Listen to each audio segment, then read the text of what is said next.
Helicopters, marvels of engineering, dance through the sky with a delicate balance of forces. These incredible machines with their rotating blades and powerful engines are capable of performing maneuvers that seem to defy the laws of physics. From hovering in place to executing swift, agile movements, helicopters are a testament to human ingenuity and the relentless pursuit of flight. Understanding the nuances of these forces is crucial for safe and efficient flight. Pilots must be well versed in the principles of aerodynamics, as well as the specific behaviors of their aircraft.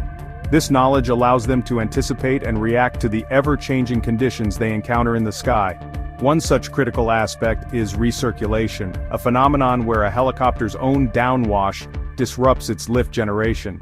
This can occur when the helicopter is operating close to the ground or in confined spaces, creating a complex and potentially hazardous situation. This intricate interplay of air and rotor blades demands attention and respect from every pilot. The rotor blades, spinning at high speeds, generate lift by pushing air downwards. However, this downwash can create turbulent air patterns that interfere with the helicopter's stability. Mastering the dynamics of recirculation can mean the difference between a smooth flight and a dangerous situation. Pilots must learn to recognize the signs of recirculation and take corrective actions to maintain control of their aircraft. This exploration into the world of helicopter aerodynamics will unravel the mysteries of recirculation, equipping pilots with the knowledge to identify, understand, and manage this phenomenon effectively. Through rigorous training and continuous learning, pilots can enhance their skills and ensure safer flights. By delving into the mechanics of downwash, ground effect, and vortex ring state, we aim to provide a comprehensive guide to safer and more confident helicopter flight. These concepts are not just theoretical, they have real-world implications that can affect every flight. Understanding them is essential for any pilot who wishes to master the art of helicopter flying. At the heart of a helicopter's ability to hover and maneuver lies the principle of downwash. The rotating blades of a helicopter act as rotating wings, cutting through the air and generating lift.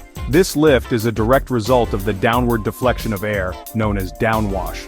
As the blades slice through the air, they create a high-pressure area below and a low-pressure area above.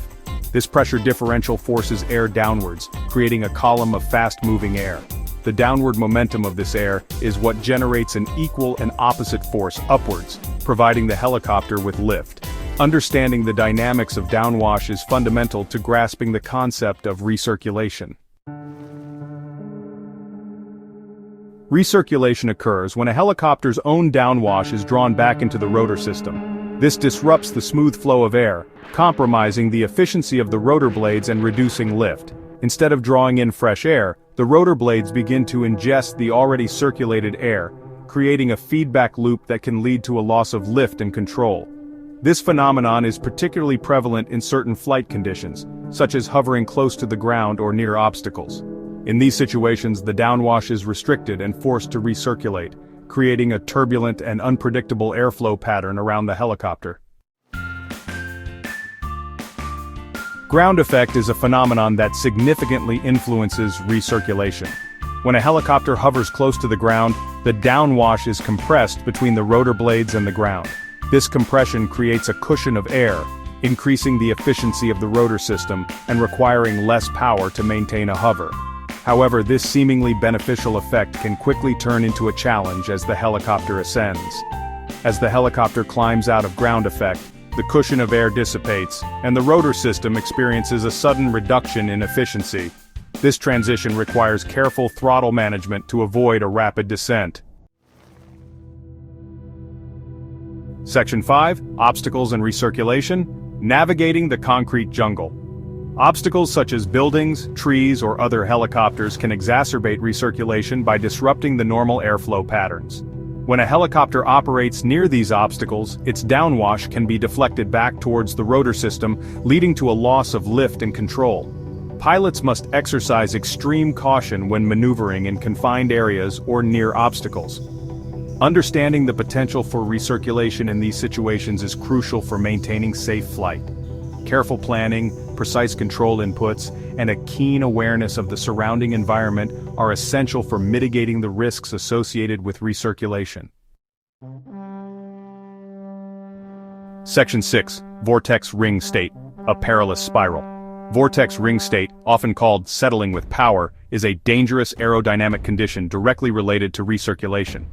It occurs when a helicopter descends vertically or near vertically, while simultaneously applying high power settings. In this state, the helicopter becomes enveloped in its own downwash, creating a recirculating vortex ring around the rotor system.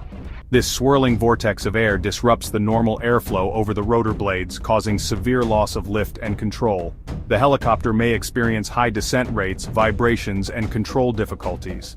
Vortex ring state is a potentially catastrophic situation that demands immediate and decisive action from the pilot.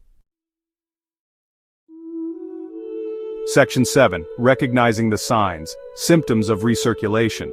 Recognizing the early signs of recirculation is crucial for pilots to take timely corrective actions and avoid potentially hazardous situations. Recirculation occurs when the helicopter's rotor system begins to ingest its own downwash, leading to a loss of lift and control. This phenomenon can be particularly dangerous during takeoff, landing, or when hovering close to the ground. Understanding the symptoms can help pilots react swiftly and effectively. Several key indicators can alert pilots to the presence of recirculation, including increased rate of descent. This is often the first sign that something is amiss. The helicopter may begin to sink rapidly, even when the pilot applies more power. This unexpected descent can be alarming and requires immediate attention. One of the most noticeable signs is an unexpected increase in the rate of descent, even with increased power application. Rotor system vibrations. These vibrations are caused by the turbulent airflow around the rotor blades. Pilots may feel these vibrations through the airframe and controls, indicating that the rotor system is not operating efficiently. As the rotor blades encounter turbulent airflow, the helicopter may experience vibrations, often felt through the airframe and controls. Loss of control effectiveness. This can manifest as sluggish or unresponsive controls, making it difficult for the pilot to maneuver the helicopter precisely. The helicopter may feel heavy or slow to respond to control inputs. Recirculation can lead to sluggish or ineffective control responses, making it difficult to precisely maneuver the helicopter.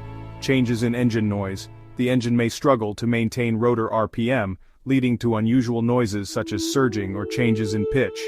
These auditory cues can be critical in diagnosing recirculation. The engine may exhibit unusual noises such as surging or changes in pitch, as it struggles to maintain rotor RPM in the disrupted airflow. By being aware of these symptoms, pilots can take corrective actions, such as adjusting their flight path or altitude, to mitigate the effects of recirculation and ensure a safe flight. Section 8. Mitigating risks. Techniques for safer flight. Pilots can employ several techniques to manage and mitigate the risks associated with recirculation. Maintain situational awareness. This involves constantly monitoring the environment and being aware of any changes that could affect the flight. Being aware of the surrounding environment, including obstacles, wind conditions, and proximity to the ground, is crucial for anticipating and avoiding recirculation. Avoid prolonged hovering. Hovering for extended periods, especially in challenging conditions, can increase the risk of encountering recirculation. Minimizing the time spent in a hover, especially close to the ground or near obstacles, can reduce the likelihood of encountering recirculation. Utilize appropriate power settings. Proper power management is essential for maintaining control and stability during flight. Applying excessive power during descent can exacerbate recirculation. Pilots should be cautious and avoid sudden power changes that could destabilize the aircraft. Smooth and controlled power adjustments are essential. Gradual changes in power settings help maintain a stable flight path and prevent the onset of recirculation. Escape from vortex ring state. This dangerous condition can occur when a helicopter descends too quickly, causing the rotor to lose lift. If encountering vortex ring state, pilots should immediately lower the collective to reduce power and attempt to fly out of the descending air mass laterally. This maneuver helps the helicopter regain lift and exit the turbulent air safely. Section 9. Conclusion. Mastering the unseen currents. Understanding and mastering the principles of recirculation is essential for all helicopter pilots. By grasping the dynamics of downwash, ground effect, and vortex ring state, pilots can make informed decisions and execute appropriate maneuvers to ensure safe and efficient flight operations. Recognizing the early signs of recirculation, along with employing effective mitigation techniques, empowers pilots to navigate the skies confidently even in challenging conditions.